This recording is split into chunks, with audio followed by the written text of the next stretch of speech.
Dalam pertempuran di wilayah tanggung jawab kelompok pasukan Zapad, prajurit resimen infanteri bermotor ke-752 di bawah Angkatan Darat Gabungan ke-20 berhasil menghancurkan 3 kendaraan lapis baja M113 buatan Amerika Serikat. Selain itu, lebih dari 20 personel Brigade Serangan Terpisah Azov ketiga tewas dalam bentrokan yang terjadi di dekat Nadia, Luhansk People's Republic, LPR. Serangan yang dilancarkan pasukan Rusia ini memaksa musuh untuk mundur dari medan pertempuran.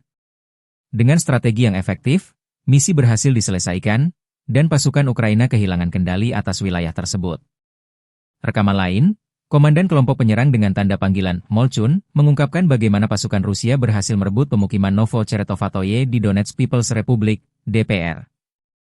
Setelah mengusir musuh dari garis pertahanannya, pasukan kelompok Vostok menyisir di bangunan, struktur, dan area hutan di sekitarnya untuk memastikan wilayah tersebut sepenuhnya aman.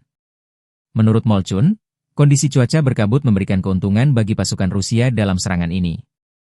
Mereka berhasil memasuki pemukiman tanpa terdeteksi, merebut kembali posisi dari musuh, dan mempertahankannya dalam waktu lama.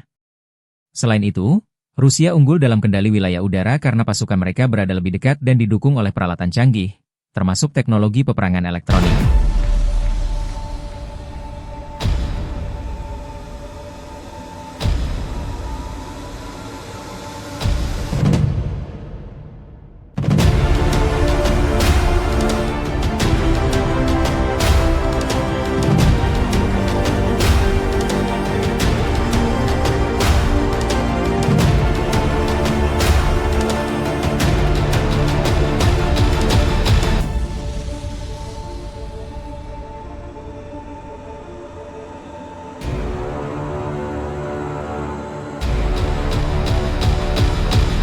Download Tribun X sekarang, menghadirkan lokal menjadi Indonesia.